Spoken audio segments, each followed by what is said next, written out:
Alors, Olivier, tu nous me disais que tu vas bientôt donner un stage sur la guérison et la transformation spirituelle. Oui, on va donner ce stage donc à Noël, là, c'est pendant la période du 28 décembre au 1er janvier dans le Limousin, dans un château, très agréable. Et ce thème de guérison et transformation spirituelle, parce qu'on a tous besoin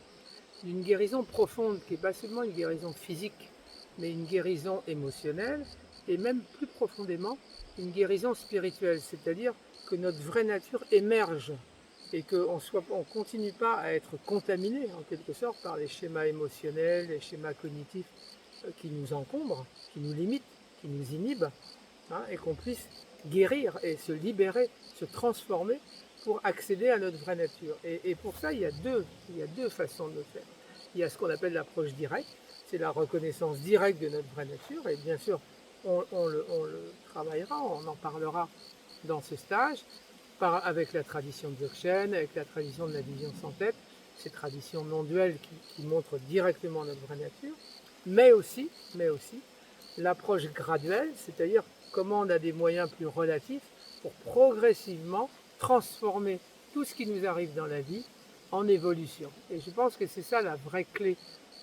du chemin, si vous voulez, c'est pas seulement d'atteindre des états temporaires de bien-être ou de bonheur, ça c'est formidable, mais si après, quand on ressort du stage, on est toujours aussi souffrant, c'était pas la peine. Alors que là, on va voir comment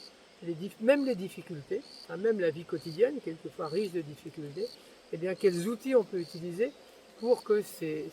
difficultés elles-mêmes deviennent un facteur d'évolution. C'est-à-dire que tout, à ce moment-là, peut être utilisé dans notre vie comme facteur d'évolution. Alors bien sûr, comme outil, on aura la méditation, on aura les pratiques d'amour et de compassion, on aura la transformation des émotions,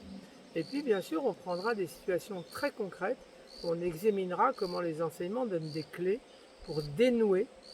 pour dénouer des situations apparemment, je dirais pas désespérées, mais en tout cas très difficiles sur lesquelles on bloque habituellement. Donc ça sera un chemin complet, effectivement, de guérison au sens le plus profond du terme, et puis de transformation, hein, pour émerger dans une dimension beaucoup plus heureuse et pleine d'espoir.